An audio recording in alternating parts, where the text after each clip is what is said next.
You are now listening to the smooth sounds of Loveatiya. Ciao, beautiful souls. My name's Atiya, and I am your future bestie in your head. I am a sex-positive animal activist. I grew up in Queens, New York, and was homeschooled/unschooled for about 12 years. I was a virgin until I was 24 and attempted to have a hoe phase for 2 years, which eventually led me to being accidentally/intentionally celibate. And here we are today. My past left me with a lot of wild stories, a lot of lessons, and a hell of a lot of trauma. Thank God for my wicked sense of humor, because God only knows I would have perished by now. With that being said, this is your gentle reminder that the Loveatiya experience was created as a safe space for me to reflect and share the lessons that I've learned from past traumas. Shit gets real on this podcast, and topics such as domestic violence, sexual assault, substance abuse, depression, anxiety, and suicide may be referenced. If you are working through feeling triggered by certain topics, this may not be the show for you right now, and that's okay. Healing takes time and isn't linear. I'll be here when you're ready. Now, without further ado, the Loveatiya experience is an experience. So get ready for laughs, crazy story times, and life-changing pleasure tips here on the Loveatiya Experience podcast. Hey, beautiful... I'm not even talking into the mic. It's all the way down here. Hey, beautiful souls. It's your girl, Loveatiya. Do I have to scream like that? I don't know. Whatever. You may be asking yourself, why am I holding my headphone up like this if you are watching me online? Which, surprise, we have video. I'm just doing shit. I'm literally just doing shit. Oh my God. And you can see my pants. I'm not supposed to be wearing... You're not supposed to see my pants. I'm about to slouch. Can y'all still see my pants if I sit like this? I'm gonna sit like... No. If I sit like this and then have to... Y'all won't be able to see my pants. Okay, anyways. Hey, what's up, beautiful souls? Yeah, so my headphones broke, you know. We're using my mic that barely works. And I'm using my camera. I mean, my phone, because my camera is... it gets overheated. So if anybody knows of like a camera company that wants to sponsor me, a microphone company that wants to sponsor me, hit me up. Because I've been hitting people up and we haven't been hitting me back. And you know who you are. So I told you how I went to that podcast conference and I won a free microphone. And then that black girl was trying to gatekeep and was acting like, oh, bitch, you're too late, even though it was like 5 minutes too late. Yeah. So I would have had another mic if we would have been homegirls and she would have like really... been a Black Lives Matter me. You know what I'm saying? Okay. With that being said, this episode is an unfiltered episode. So we're literally just gonna record and see what happens. I have a little bit of an outline, but normally, you know, like I'll edit my episodes. I'll go back. I'll ponder on what I said and think, like, was that OD? In this episode, we're not doing that. We're just fucking winging it. Okay. So with that being said, today's episode is actually, I invested and paid $4 so that I could post this on time. Because for whatever reason, I don't know, like, did August have more Sundays?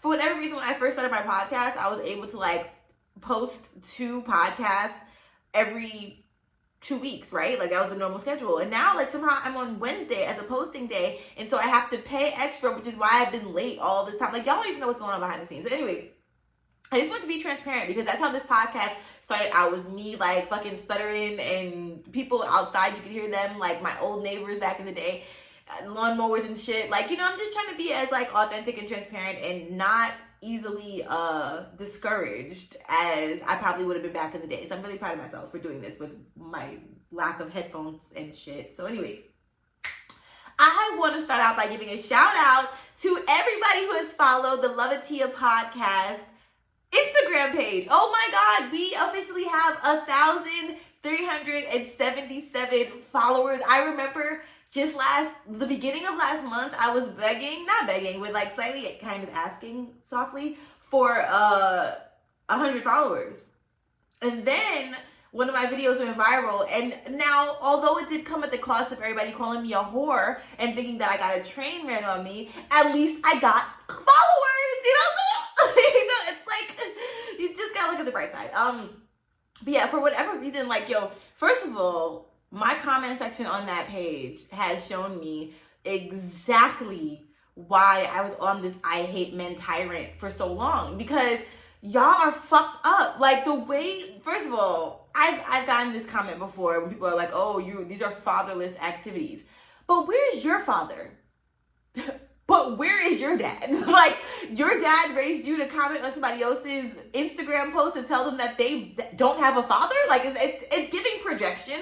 I mean, my dad are very much so great. Now, were these experiences that I talk about on my podcast happening when my dad wasn't in my life? Yes. So technically it was fatherless activities because I did not have the guidance of my father at this time.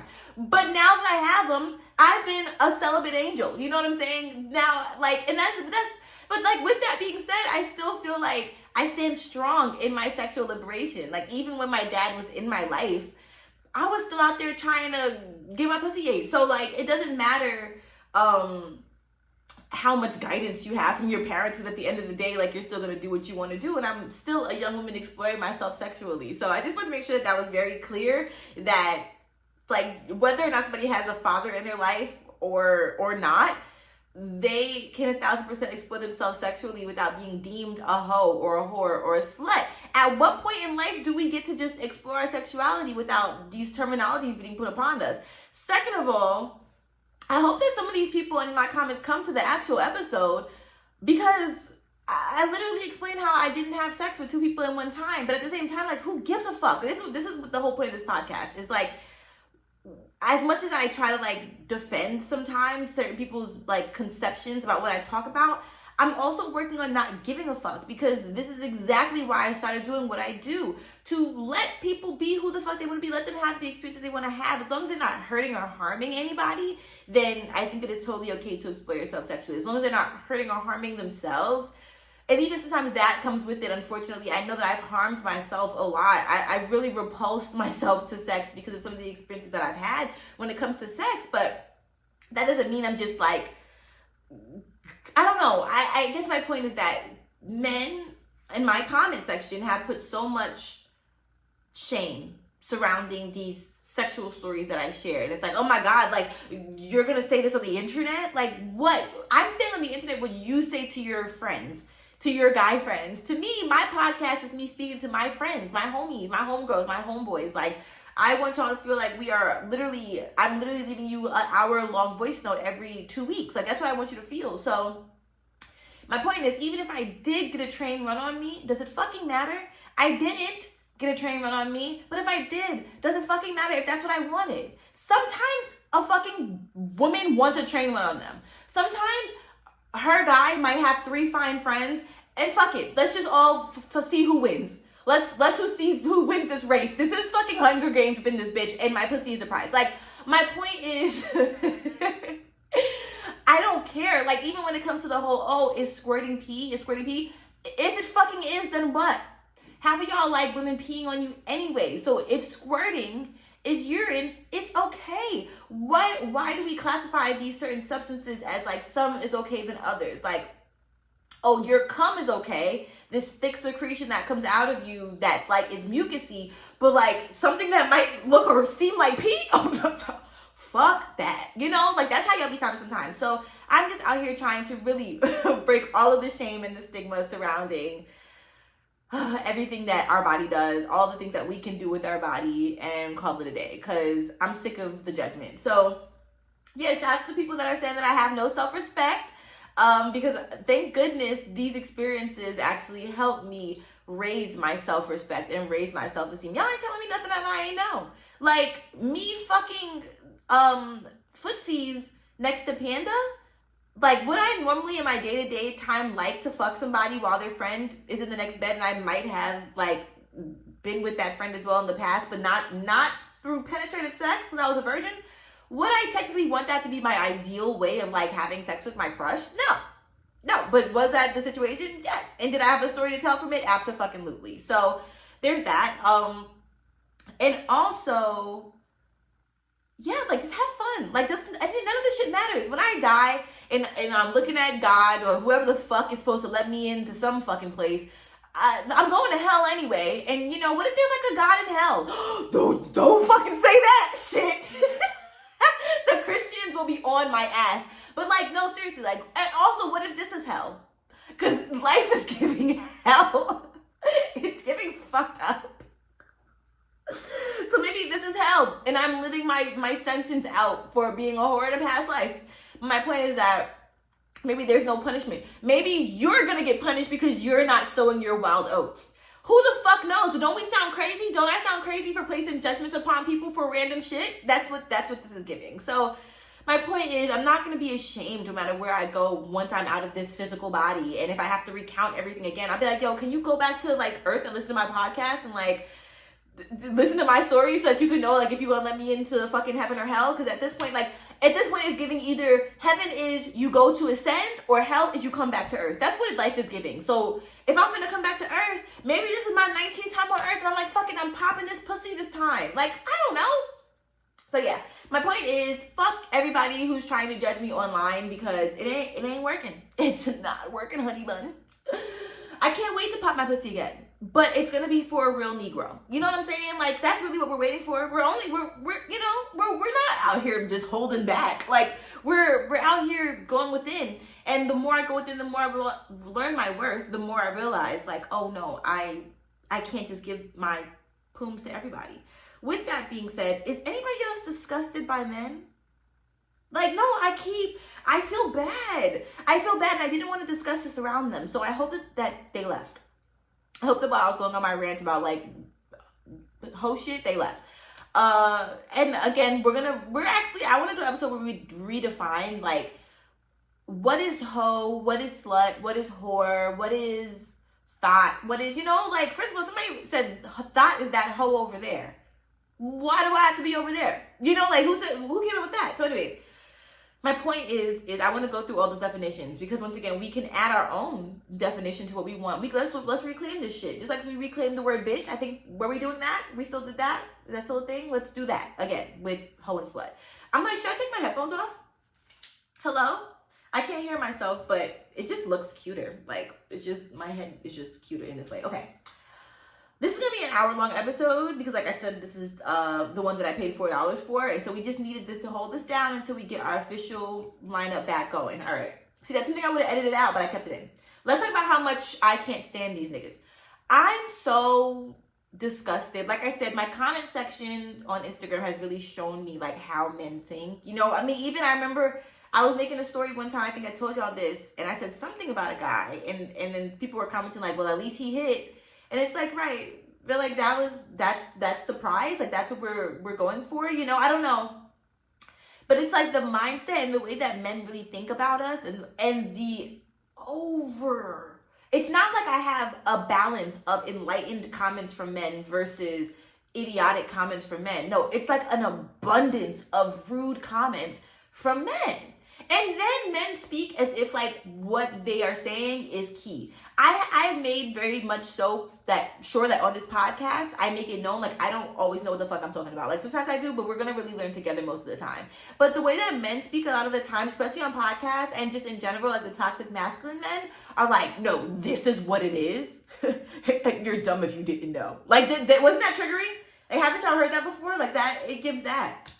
So I don't know. I don't know where the enlightened men are. And I've been manifesting like what I think the enlightened man looks like in my head. And I find all these videos back when I was delusional and I'd be like, oh my God, y'all, I just met my soulmate. No, I literally met him. Remember when I fell in love with the guy from the post office? That was a thing. That was a fucking thing. We could dive into that a little bit further. But yeah, like, and when I thought I found my soulmate one time, once again, at some event, and then come to find out, like, he was not, like, he was on the other end of the spectrum of, like, enlightened, hotep-ass person. Like, he was on that end. You know how there's a different spectrum of, like, enlightened men versus, like, you're giving Dr. Umar Johnson. And I don't think that he's not enlightened, but I just think that there can be times where he just is a little bit on the patriarchal man shit. He's just a man, I feel like men can get away with that. So my point is, even when I thought I found the guy of my dreams who like looked the way that I wanted, yeah, like he was fucked up. Like he had a lot of shit going on, and a lot from his like unenlightened days were still showing up in his enlightened days. So my point is, I don't really know what kind of man I'm looking for. Lately, I've really just been fantasizing myself with women. And I don't even know what kind of women I would want. Like, the blueprint that I have in my head is literally the first woman that I ever dated. And I feel like she was like, I just feel like she was so beautiful. So I remember I went on a couple of dates and it was just like, I thought that when you're a lesbian, you're supposed to be attracted to everybody that you see as a woman. That's not the case. Like, I forced myself sometimes to be attracted to certain people that I was trying to date. And when I think back on my lesbian dating, like, after I had my experience with my polyamorous partner, even some of the lesbians that I was fucking with was fucked up. Like, so that's what just got me in this cocoon, because it's like, well, it ain't just the men. Like, some of the women are fucked up too. I'm fucked up. You're fucked up. Like, we're all fucked up. So it's like, do I feel like dealing with somebody else's fucked up shit? No. Do I feel like dealing with a man's fucked up shit right now? Oh, hell no. So I was even thinking the other day, like, what if I lived with a man again? I can't imagine that shit. I can't imagine. I could not believe that I was playing fucking Polly Pocket, cooking and shit for my boyfriend at the time for like 2.5, 3 years. Yo, cooking for a man for that long? That's a lot. That is a fucking lot. So I can't see myself doing that again. Like, cooking for a guy every day, you know, like. And then I think that sometimes, you know, you get a little bit complacent. Like, I want to go out on dates. I want to have fun. I just want to keep the spark. I want you to miss me, you know? So with all of that being said, I'm just realizing that I definitely don't necessarily miss the whole dating thing. I kind of miss having a crush, but at the same time, like, I really feel like the universe is holding me back from these people, or is holding these people back from me, because I'm supposed to be focusing on bigger and greater things. Because I can admit that I still get very distracted. Even when I have a crush, I'll be on Instagram on their fucking page. Like, how did I end up here? Like, it's just some psychological shit.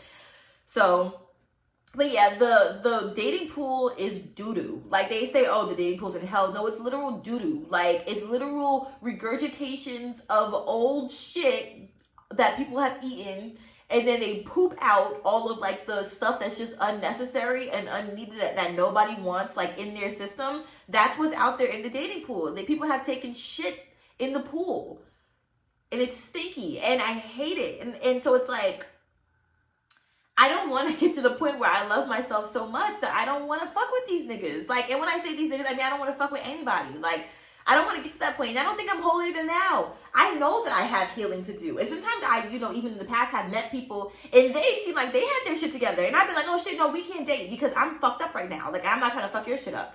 So, you know, it's just a balance. And I think that even the more, like, in this episode, we're going to talk about intimacy and things like that. And I think that the more that I learn about intimacy, the more that I realize that I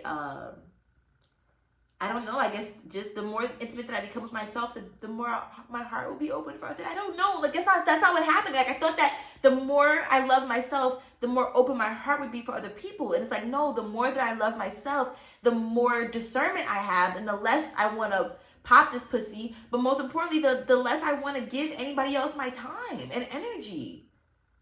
So I don't know. It's like, unless I'm just in the era of wanting to, like, explore and have fun. I thought about doing something random the other day, but it's just, I just can't. Like, I'm just not aroused. I'm not aroused. I posted that the other day on Instagram, and I was like, my soul is really more horny than my body is. And sometimes it's vice versa. Sometimes my body is more horny than my soul is. And so I'm just trying to figure out, like, what is that? What's that about? Like, I don't know. I can't figure it out. I think that my soul is just craving intimacy and connection. And I've been getting that recently. But from, like, a platonic standpoint or from a different standpoint. Like, I've been having intimate connections with friends. And I've been having intimate connections with family. But not in the romantic sense, you know? And so I think that my soul just craves a little bit of that extra sweetness from the romantic aspect of things.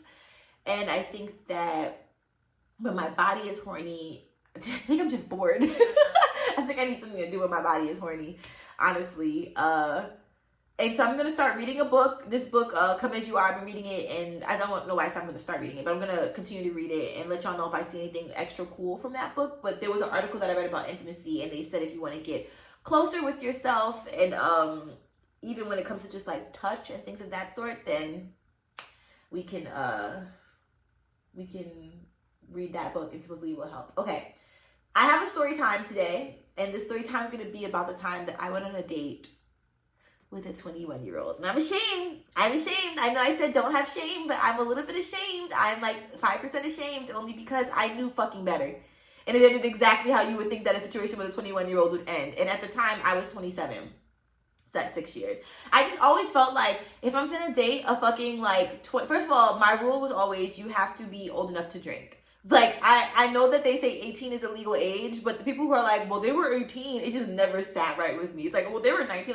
If you have teen in the end of your name, and even 20, like, I tried to talk to a 20-year-old one time, and it was very much so. I have to write that story down. I never told you about the 20-year-old and his girlfriend. So yeah, we're gonna dive into that story about how I dated a 21-year-old, and then we're also going to talk about touch. We're gonna talk about non-goal oriented touch and how I think that is going to change our lives in the intimacy department. So I'm super excited to dive in. So let's dive into the non-goal oriented touch first, and then I will end this with story time about the time that I dated this 21-year-old, and he told me that he just wanted to smash, and that a tarot card reader saw me in his tarot card. Like, literally the card. Like, he said I looked like the actual tarot card. All right. Let's see. So we have an article from SMNA. Did I say that right? SMSNA.org. Okay. So non-goal-oriented touch is something that I started talking about on TikTok. And I learned about it from the Principles of Pleasure documentary on Netflix. And so it says, what is sensate focus and how does it work? Don't mind me, just putting my one headphone back on. Okay. So, as you heard, it's considered sensate focus. I want to look up what sensate is, even though, like, I know y'all probably like, duh, it's this, but maybe not everybody knows it, because I don't. I'm not acting like I know. What is a sensate? Oh, I don't know if this, this is interesting. Sensate is placed on your chest and it emits soft vibrations that act like a massage to your nervous system. The vibrations travel through your body, relaxing your nervous system. The device works with an app that plays carefully composed soundscapes, providing an immersive experience. Hold up, y'all. That's definitely not the definition of sensate, but there's something called sensate relaxation device. This is not a paid ad. I cannot tell you if it works or not. It was just very interesting that's what came up when I looked up sensate. Okay. Sensate. Perceiving or perceived by senses. The sensate world. I hate when a definition doesn't give me what I need to give. All right.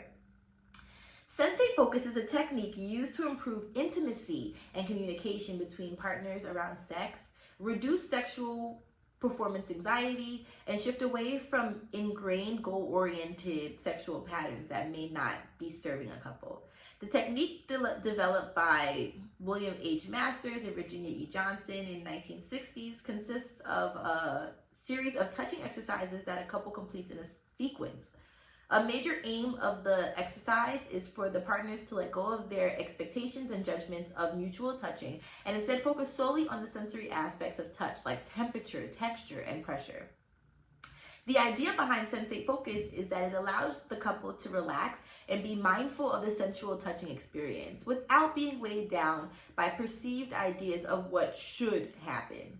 Sensate focus has also been described as mindful touching or non-orgasm, non-arousal focused touch, or non-goal-oriented touch. Sex therapists may recommend sensate focus for couples who want to address problems related to body image, arousal, desire, orgasm, premature ejaculation, and erectile dysfunction. However, it is important to note that these problems can be caused by an underlying medical condition, so it is a good idea to complete a physical or rule out other potential sexual dysfunctions before getting started. I do just want to add that one thing that I think is so interesting about non-goal-oriented touch is it would help me be so in the moment if I was to practice that. And when I practice that, and I'm even going to practice it on myself, just touching myself. And my mom had actually mentioned this a long time ago in regards to just growing older in touch. And I'm looking forward to having her on the show so we can talk about it. But I just remember her mentioning that sometimes she just literally touches her body, just not in a sensual way. And I know for a while, like even throughout the pandemic, I was very touch deprived, like I wanted hugs and stuff like that. So I give myself hugs now. But I think that a lot of my anxiety and a lot of my dissociation stems from goal-oriented touch and feeling like I have to perform. And even the time I told y'all that this guy shamed me in episode 1 for not coming fast or taking quote unquote too long to come, I think that goal oriented touch is great because you're literally just connecting with your partner. And yeah, it can take a lot of anxiety out of things. So step 1, non-goal oriented touching. Ideally, both partners should be clean, well rested, and unclothed before sensate focus exercises. If they're not able to be naked, they should wear loose, comfortable clothing. The couple begins by deciding who will be the toucher and who will be the receiver for the first phase of the process. They will switch roles halfway through this step, so each person will have a chance to touch and receive touches. The receiver will lie down in a comfortable position, and the toucher will touch him or her anywhere on the body that is not the breast or the genitals. Masters and Johnsons, which are the psychologists from above, the doctors, kept the genital regions off limits during this first step to reinforce the importance of sensuality in touch, as opposed to touch for the purpose of arousal or sexual stimulation. That said, if one or both of the partners found themselves becoming aroused at any point during the step, they should avoid turning the exercise into a sexual encounter, because this may lead them back to falling into integrated sexual behaviors or pattern.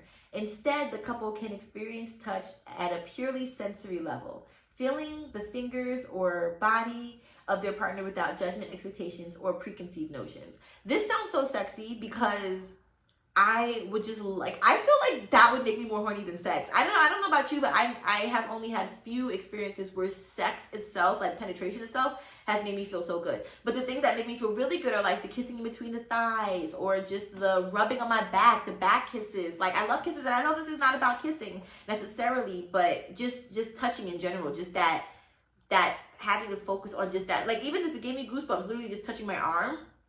So I think that that's super important. Okay, for this step, the toucher can focus on the temperature, textures, and contour of their partner's body. The toucher might vary the rhythm or pressure of the touch sense between touching their partner switch between touching their partner with a full hand or just the fingertips, and notice the changes in texture or temperature between one part of their partner's body to another. Another thing I think is interesting is that I know for me, when I am getting aroused or when I'm being touched, I feel like I have to once again perform or react. And so sometimes somebody will kiss somewhere and I'll react to it, or I'll moan, or I'll, smile or whatever. And I think in this is helpful because I don't think that that's necessarily mandatory either. It's not like somebody's kissing all over my body to where I have to show a visual reaction. I'm actually supposed to probably not necessarily, I don't want to say react, but it's just not that pressure to react anymore. I think that that's helpful because that definitely takes me out the moment. If I'm reacting naturally, then that's a beautiful thing. I think that is fine. But I think that I'm so in my head sometimes and so contrived. It's like, oh, I should moan now. I should moan right now. I should sigh. I should smile. I should look at them. I should touch their head. I should touch their shoulder. Like that. Who fucking come like that? Nobody can come like that, Okay. The receiver should not comment on or guide their partner's touch in any way unless something feels uncomfortable, in which case they can speak up. Otherwise, the receiver should focus on the tactile feelings of their partner's hands and fingertips. Noting sensations throughout the experience, there are no set time frames for this step. But that is a good idea to switch roles before one or both partners are bored or worn out. You better not get bored touching my body. But Masters and Johnson suggested about 15 minutes of touching per partner may be enough time to fully explore these sensations without reaching a point of fatigue. Couples can repeat step 1 for a series of days, moving on to step 2 when they feel ready to do so. Oh, okay, so that's just step 1. And then there are 5 different steps. All right, let's dive in. Step 2, is genital and breast touching. The second step follows the same basic structure of the first step, with the partners taking turns being the toucher and the receiver. However, in this step, the toucher can also touch the genital regions of their partner. Nevertheless, the goal is still exploration, not sexual stimulation. So the toucher should not devote more time or less time to the genitals than other parts of the body. So don't focus on the pussy, don't focus on the penis or the vulva, the penis. I feel like if I say pussy, I should say dick, and if I say penis, I should say vulva. But don't focus on that solely. You will just incorporate it in the other touch as well. It says, nevertheless, the goal is still exploration, not sexual stimulation. So the toucher should not devote more time to genital. Okay, it's for the part.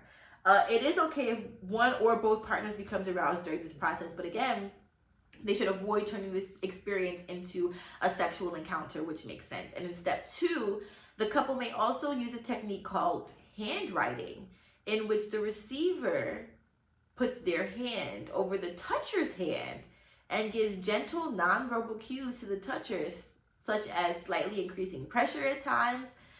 To allow for this technique, the receiver must sit between the legs of the toucher during the step. Again, after the desired amount of time, the couple will switch roles. Oh, that's very interesting. That is very interesting. What's crazy is that even as I was reading this, I started getting a little bit of anxiety, and I was like, oh, like, I don't know why in my head I'm like, oh, like, I don't want to make them feel like they're doing something wrong, so I don't want to have that, do the guiding, because then.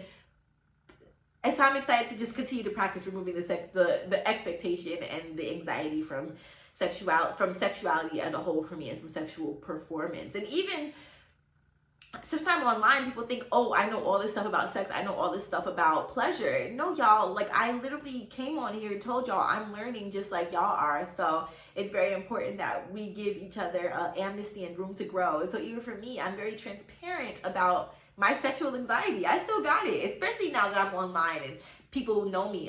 Ideally, I would like for my next sexual partner to not even have me on social media. And I've said this before, because I just feel like it's a lot, and you can get a lot of misconceptions from knowing somebody from online and from seeing my page. And I'm more than what my page shows. But my page also shows a lot of me, so that's cool too. But I want us to be able to get to know that intimately, you know. But I do want my partner to be my biggest fan. So figure that out. I'm going to read step 3, and then I'll come back to step 4 and step 5 after I tell y'all my story time. So step 3 is adding lotion or lubrication. Step 3 is the same as step 2, but the addition of lotion or baby oil for body touching, and a lubricant for any genital touching. Masters and Johnsons believe that one of the ways to enhancing sensory awareness is to alter the medium of touch. That's very interesting. The couple should avoid using cold oil or lotion, which makes sense. That will get you out your body. To do this, the toucher might warm the lotion in his or her hand before putting it on their receiver or their hand. Trying to be inclusive for my non-binary folk. Alternatively, the couple would warm the entire container of lotion or oil in a tub of warm water before starting step 3. No shit. All right. Well, before starting step 3. Yeah. Okay. All right, let's dive into my story time, and then we'll come back for step 4 and step 5. Okay, so y'all already know. Well, first let me do my song. It's time for a story with the Tia about her tragic love life. She couldn't get it right, so now she's celibate. Ain't life a bitch? Just kidding, it's been bliss. Yeah. All right, welcome to my segment of Dating with the Titi, where we talk about when I was dating. So we're gonna talk about this guy. I'm gonna call him Boba, because we went to go get Boba on a date. So I met him on a dating app, and yes, I knew his age, I think. You know, a part of me feels like I might have misread his age. I never even really had my filter down to 21. You know, you can like filter out ages. I never had my filter down to like way back then. And what's crazy now is like, I'm so sorry, when I say way back then, I meant the age. But what's crazy is I've been watching so many like documentaries about killers and people literally killing their spouses and like just everything, like all things negative. And in my head, I'm just like, yo, I really was wilding. Like and a lot of these people are meeting people on dating apps, and even when I just watch about people's spouses turning on them, I'm like, yo, there were so many times my ex could have killed me. Actively. There were so many times he told me he wanted to kill me. So, you know, there's that too. But just thinking about like all the men that I've had in my house from these dating apps, it's like, that's strange, you know? That's not something that I should probably be doing. So I'm proud of myself for no longer having people up in my house. I did pride myself on that. I said when I move out of the country, I definitely want to not have people in and out of my house, whether that be new friends, you know, like that's a thing, like just protecting your space. I don't know. I just feel like it's important to, my dad always said your home needs to be your sanctuary. So that's what this should be. But with that being said, I went on this date with this guy. He was 21, met him on, I want to say Bumble, because Bumble is a place where I feel like I've met the most like outrageous people, but maybe it was Hinge. Don't do either of them. I I was going back in our text the other day because I wanted to find like the screenshots to how it ended, like to how our conversation officially ended, like at the end. But one thing that I peeped that I had totally forgot, thank God I scrolled through those texts, was I should have known it was a red flag when he like sent me a paragraph about why we should not say good morning and instead we should say grand rising. And I'm like, okay, like I have no problem being a grand rising girly, but he went in and was like, yeah, like you're not mourning anything when you wake up, and you're not mourning this, that, and the third. And I'm like, oh, okay, I will, all right, like, all right, we'll follow that. That's okay. Like, I can switch my shit up. Like, it's fine. I'm not stuck on good morning. I kind of get what you're saying, I guess, but if I say it, like, it's fucking okay, you know? But yeah, he was definitely like a grand risinger, and if you know like, that is such a red flag. That's such a red flag. I don't know. If you say it once or twice, okay, but every fucking morning, like, I can't. So then I told y'all that he got a tarot card reading, and I was like, yo, this is really dope. Like, he seems really enlightened. You know, like, he's out here getting tarot readings. Not everybody gets a tarot reading, you know, as a guy. He did. And then he told me that he thought that I could possibly be his twin flame or soulmate because I actually looked like the person on his card that was pulled. Like a woman and a man was pulled, and I looked like the person on his card. And then I think he sent me the picture of the tarot card, and I was like, oh, I get, like, that kind of looked like my grandma.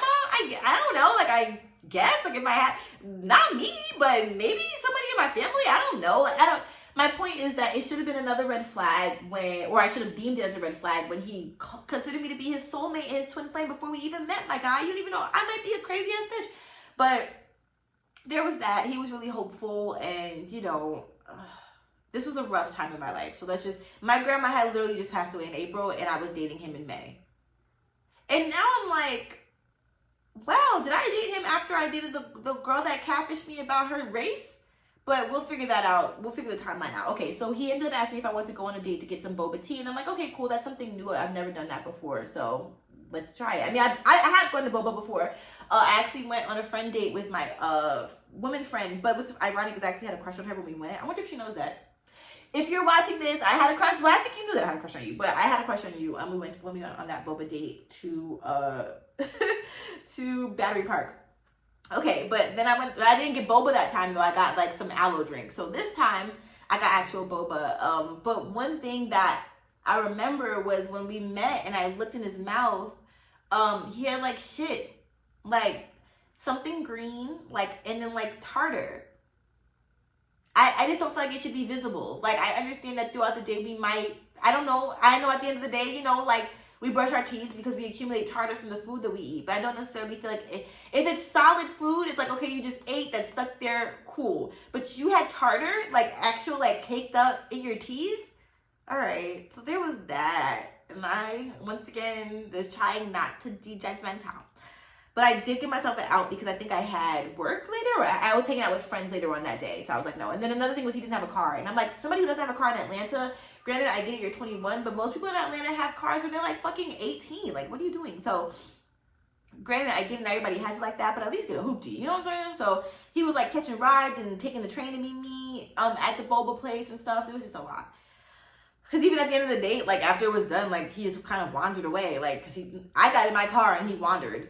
And then at one point we left the boba place and we're walking outside, and I remember he had on a jacket, and I don't even think he had on a t-shirt underneath his jacket. And when I share these stories, I'm not trying to be rude. I understand these are still people, so you know, I'm just sharing facts and details with some emphasis in my voice. But I just wanted you to know, like, I don't have any ill will towards any of these people that I talk about. Even when I talk shit about like Panda and about my ex, like, yes, I do have these thoughts sometimes in my head that can be a bit fucked up regarding them, but I don't, whatever. It just is what it is. Like, I'd rather wish good karma on myself, which has been my new thing. So at one point, me and Boba sit down and we're talking, and he starts talking about how, like, you know, he don't fuck with witches, and he, you know, like witch shit, and, you know, he has these like, what did he say? These warlocks or somebody's following him. Like, he had somebody of a other entity that like sent out like beings to follow him, and like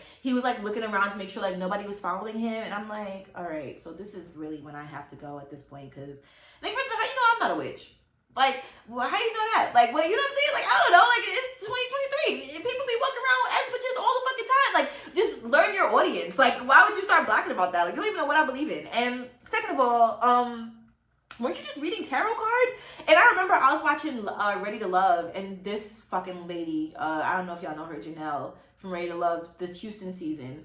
She was like, they went out on a date with this guy, Maurier's ex-girlfriend, and she was just gonna like talk to his potential dates and just see, like, you know, if there was anything that could happen between them. And so his ex-girlfriend was like, do y'all mind if I do a tarot card reading for like your love life and just see like what the cards hold? And Janelle was like, I don't do none of that pagan shit. I don't fuck with, you know, she didn't say I don't fuck with, she was like, Jesus is my Lord. I don't like tarot cards. I hate those kind of Christians. I hate those kind of Christians that be like, fuck any other kind of possible connection with any other thing. Jesus is life. Like, all right, so fucking read your Jesus cards. Like, I don't know, are there Jesus cards? Like, I don't fucking know. But my point, she was just so rude surrounding it. So I assumed that in her mind, she associated that, but I don't know what pagan is, but she associated that with some witch shit as well. Like, I don't know. So a lot of people assume that tarot is witch stuff. So I'm like, so if you're so anti-witch, but then you're also into tarot reading, what is your life about? So that, it was just a contradiction for me, and the contradiction, and then it was the judgment for me. Like, I don't know, it was a lot. So last but not least, then I'm so ashamed to say this. I don't even want to say this on camera after I told y'all about what was in his teeth. But we kissed. I know, y'all, stop. I know, we kissed. And let me tell y'all why. I was so fucking horny. No, I was so horny. Like, my shit was doing shit, you know? So that was it. I was not thinking clearly. I was not thinking clearly at all. I just wanted some affection. I think the last affection I had was the catfish girl. We kept bumping teeth. So I just wanted a good kiss. But as we were kissing, like, I just kept thinking about the tartar in his mouth. And I don't think it was an open mouth kiss. I don't at all. But it still was just, I'm not proud of that one.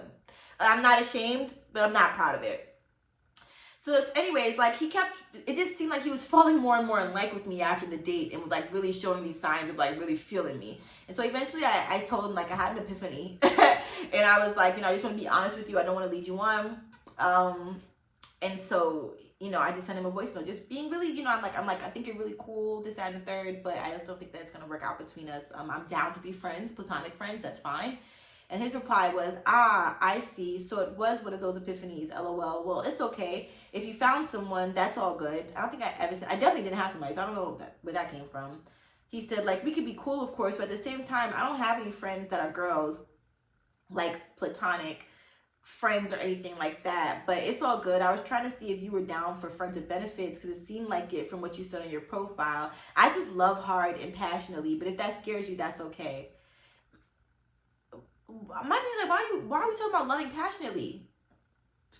Why is that a thing? Like, yeah, that scares me, because I was on the app not for a 21-year-old to fall in love with me. That's some different shit. But yes, it did scare me, and that is okay. He said, I'm done with it if you're done with it. And by the way, I am romantic, but I know how to clap some cheeks. Okay, cry emoji, laughing emoji. I'm done now. And so I sent him some voice notes back and was like, yeah, I think you're a great guy. Like, I definitely don't think you did anything wrong. I don't think that you can't be romantic. Like, it's literally just me. Like, I put it all on me. It was literally like, not that you would have, it's not you, it's me, but it's not you, it's me. But it is kind of you as well. I just didn't tell you that. He says, all good. That's probably what you were here for regardless, to help me remember what I already know. And I thank you. I said, you're so welcome. I was very happy to help him with that. I said, and thank you for all the lessons I have learned as well. He said, now I do want to ask one thing then you can go about your business. It gave like, you can go about your business, bitch. But I do want to ask you one thing, then you can go about your business.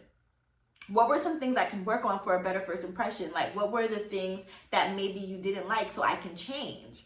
And then that sounds like, oh, pobrecito, like, no. Like, you don't have to change. Like, no, it's okay. I say, nothing. Don't change unless you want to change. My opinion doesn't matter in this, and neither does anyone else's. I just wasn't romantically connected. You're a handsome guy, so just be present and authentically you, and your person will find you. I thought that was so fucking nice. Like, I thought that shit was so, that's such an eloquent ass response.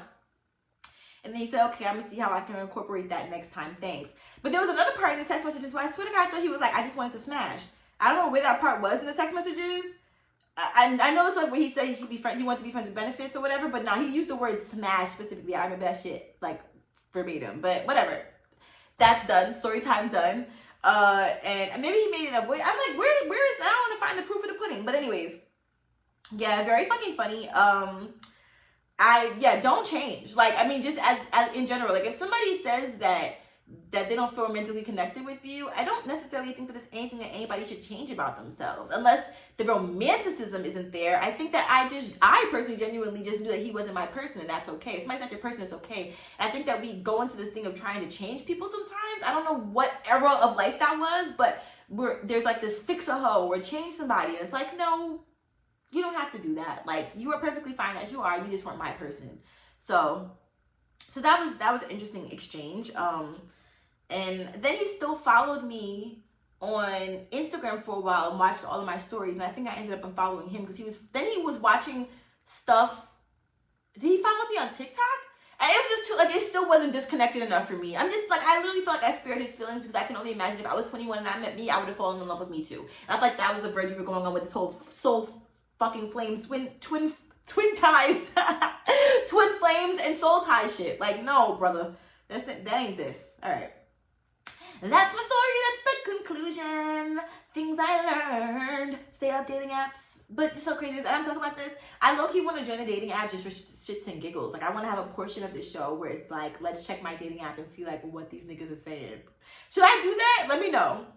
I also have some emails that I want to read in my next episode that are going to be absolutely fucking great and hilarious. And I'm so excited. And there's so many people in my inbox being so transparent. And I fucking love it. And I love y'all for this. But before the episode is over, I did just want to get back to the sensate touching. Because I want us to learn something in every single episode. And so this has been really helpful for me.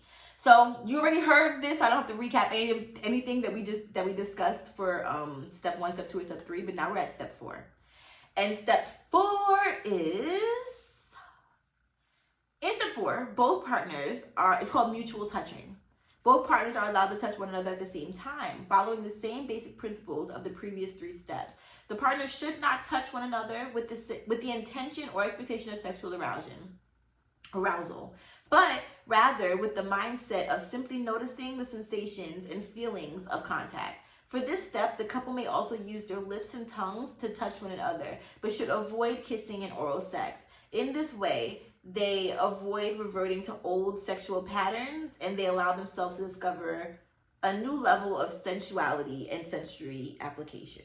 And then the final step is step 5, sensual intercourse. What's that? What's sensual intercourse? Masters and Johnsons, the doctors that wrote this, were very intentional about the title of the last step of sensate focus, sensual intercourse. Throughout this technique, the couple has been focusing on developing a new level of awareness related to touch.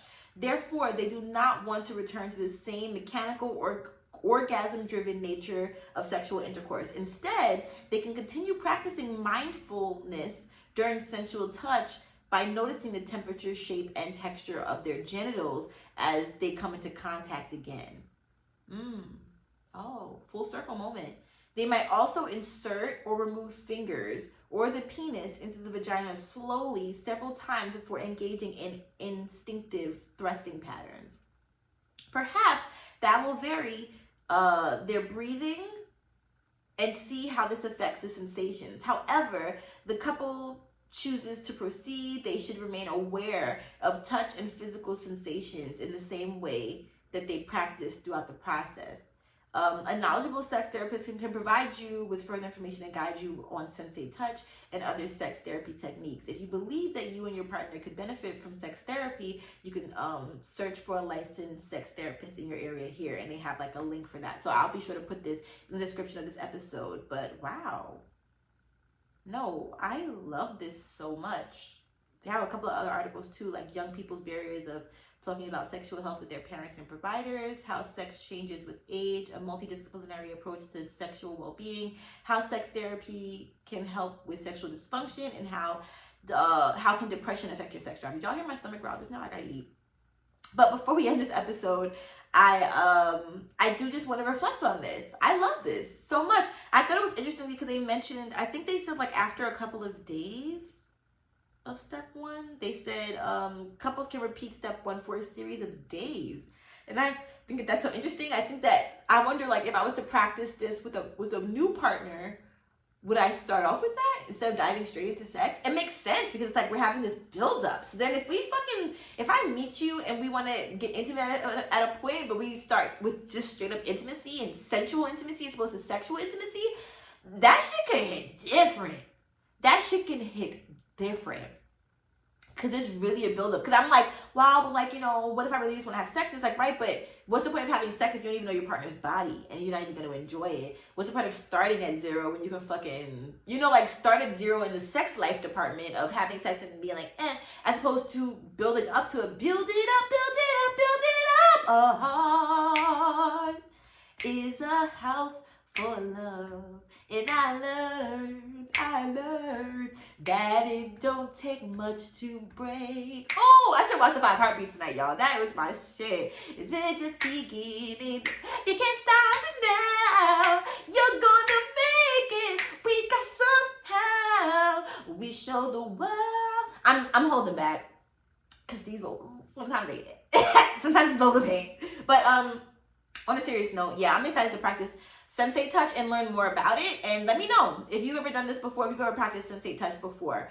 Also, I know that I have not sent out a pleasure positive email blast in a while, but I am back on my shit, y'all. All right? I'm back on my shit. Seriously, I'm so excited. I told y'all I'm also starting a sex toy company. I'm really excited about that. If anybody knows of any engineers in the realm of adult toys, please reach out to me because I don't necessarily know where to go when it comes to that. I plan on this week reaching out to some like CEOs of sex toy companies and just going for it and asking for help, like asking for advice. I'm looking for business consultants and all of that good stuff. So if you know anybody, please feel free to let me know. Also, I don't know if y'all are signed up for Heaven High NYC's menu, but they have been releasing some new shit that I wish that I was in the States to try. But I did just want to make sure that I noted that one thing I loved the most about Heaven High NYC is that they ship. So, I don't know about you, but I feel like Atlanta weed is a little bit trash, a little bit, like, at least it's just, let me not say trash, but it's a bit over. I remember when I walked into a Budman's house one time, and I was like, do you have indica or sativa? And he said, what's that? I said, and at this very moment, I need to get my life together. And then that's when I learned about Heaven High NYC. So my point is, they have literal strains. And they literally tell you in their descriptions on their menu, like, okay, if you want to feel euphoric and hungry and happy, get this. If you want to heal your nausea and depression and anxiety, obviously, you know, like, get a therapist. But also, if weed helps, then you might want to try this strain. So, yeah, check out heavenhighnyc.com to sign up for their menu. And don't forget to mention Loveatiya. Also, y'all know that I love me some Imani jewelry, and I have some on today in my video. Yes, this is my favorite pair. You're going to see these a lot. But I am working with Imani jewelry. As you know, that is my mother. I don't know if y'all know that, but that's my mom. She literally owns a jewelry company and has been in business for 40 years. And she makes asymmetrical earrings and head-to-toe adornments, which is something that I love. And everything is handmade and unique. One woman is running this company on her own, handcrafting everything. So I would just like to give a shout out to her and to imanijewelry.com. If you use the code LOVEATIYA at imanijewelry.com, then you will get 10% off. So be sure to use that code. Make sure you sign up for my pleasure positive email blast as well, please. I would love if you did that. It's free, and I will be sending out emails soon. So yeah, speaking of emails, send me an email if you want to talk about something on this show. If there's a specific topic you'd like to talk about. I've been getting a lot of stuff from virgins, which I think is very interesting, very helpful. I think you help a lot of people. And what you think might be a dumb question, a lot of people might be wondering. I might be wondering. So just know that. Last but not least, did I get everybody? Oh my God, no. Because we were talking about sex and pleasure and touch, and I did not touch a Shopsador. So if you love sex toys and have not made your purchase from a Black-owned, woman-owned sex toy shop, then head to shopsador.com and use the code LOVEATIYA for 15% off. If you saw some of my recent promos from theloveatiyaexperience podcast, and you will see some toys in my pictures from Shopsador. So yeah, definitely. The pink one is the We Vibe Nova 2, and I highly recommend that if you are looking to up your masturbation game. That was the first one of the first toys, one of the first that I received from Shopsador. I had gotten a couple before that, but that one changed my world when it came to penetrative and clitoral stimulation, like the combination. So that's the We Vibe Nova 2. But with that being said, I want you to give yourself a hug for me, please. I want you to be kind to yourself and to be kind to animals. I'm so excited for this new like video thing that I'm doing. I think that this went really well, and yeah, kudos to y'all for hanging in there with me for this 1 hour episode. We'll be back to our normally scheduled 1 hour and a half episodes come 2 weeks. I don't know. My scheduling is all off. Whatever. But long story short, I love you so much. I hope you love you so much. And send your emails to theloveatiyaexperience@gmail.com. Oh, let's try that again. theloveatiyaexperience@gmail.com. I loved this unfiltered thing. Like, I love just speaking, and if I fucking babbled, I babbled. I have so much more to say, so I'm really excited to like dive. Excuse me, not me having hunger belches. Oh my god, see, this is exactly why I should have ended this 3 minutes ago, but I loved doing this. I'm keeping the burp in. I'm keeping the stomach gargle in. And yeah, let's make all these fucking things be uncensored, and then that's less editing for me to have to do. So anyways, I love y'all to the moon and beyond, and yeah. Besos, bitches. Wait, one more thing. I just remembered that I have a hair and a skincare company, and it's called Ethereal by Loveatiya. It is vegan and cruelty free, and our last day of shipment is happening in November because, you know, we are preparing for a relaunch. And so I am doing seasonal shipping now that I'm no longer living in the country, which means that our last shipment happened in August, and then we're having one in November, and then the next one will not happen until 2024. So you want to make sure that you stock up on all things self-care before then, okay? By the time you hear this, you should definitely have enough time. And you can also sign up for my email blast, which is not the pleasure email blast, but it's the one where you can get free love notes from my company Ethereal by Loveatiya, and you will also get some special coupons and specials and things like that. So the sign up is at loveatiya.com/ethereal. You check the little navigation bar and you'll see join. You can do join for rewards or sign up for the love notes. I would just do sign up for your love notes, and then you can join for rewards later. But anyways, my point is, this is the last chance to be able to get some handmade, cruelty-free, and vegan self-care products. I have skincare products and hair care products. I feature oils like argan oil, jojoba oil, rosehip seed oil, turmeric oil, raw turmeric. I use Razul clay, avocado oil, pumpkin seed oil, all the oils that you want to use in your hair and your body. I have those and have rave reviews and testimonials on my page. So head to loveatiya.com/ethereal. That is ETHEREAL. For some skin and hair care. And again, this is the last shipment of the year in November, so be sure to tap in. I love y'all so much. Give yourself another hug just because. I love you just because I do. My darling, but I love you, and I love you, and I love you. Just because you're you. Just because you're you. Yes, just because you're you. Again, I was holding back because you're not ready for the real vocals. Oh,